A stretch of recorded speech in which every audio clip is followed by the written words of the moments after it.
Patrick Druin. I'm the Director of Food Resources and Nutrition for Community Action Development Commission of Montgomery County, CADCOM for short.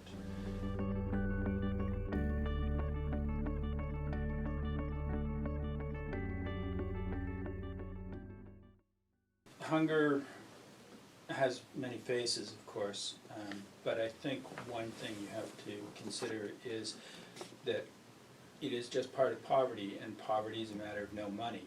So all of these can lead to a situation where people can't provide for themselves, and hunger is one of the first things. Food they can cut back on incrementally, whereas they can't do that with their rent or with their utilities, and so they're more likely to go hungry before they, for instance, end up on the streets or can't pay their utility bills, things like that.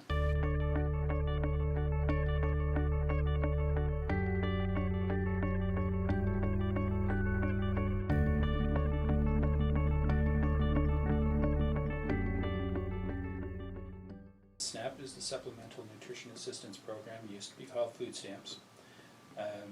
We actually lobbied to have the name changed, Anti-Hunger Advocates. It wasn't something that the government just decided to do.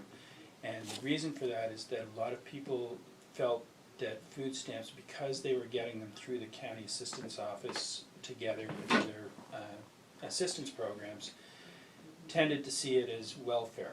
And that gave it a negative connotation for a lot of people who really needed it, but felt that if they were using food stamps, that they were somehow looked down upon.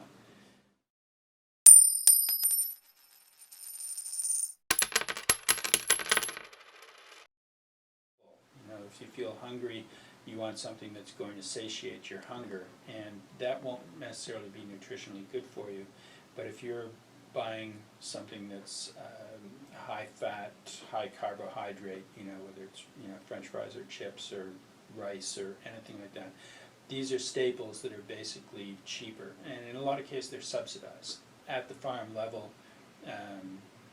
Wheat is subsidized, rice is subsidized, corn is subsidized. A lot of these things that go into making the cheaper snacks keep the price low on that.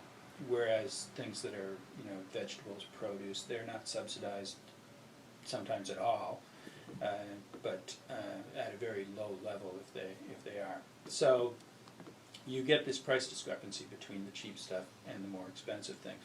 But ultimately, I think the biggest reason is just that calorie density, that they want to feel full, they want to feel satiated, and they won't have the same sense. You don't get hungry during the day and go, I don't have enough protein right now, or I don't have enough magnesium or something like that. You just feel empty and you want to fill up, and you do it as cheaply as possible.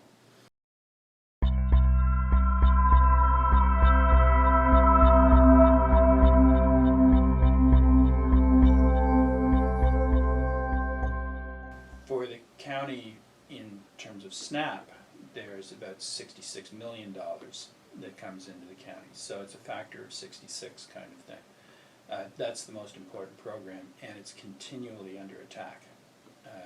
It is a large program, it's a very expensive program, and so it's an easy target.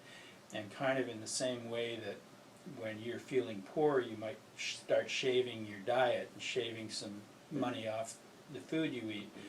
Congress does the same thing with the SNAP program, because they can shave and they figure people will adjust.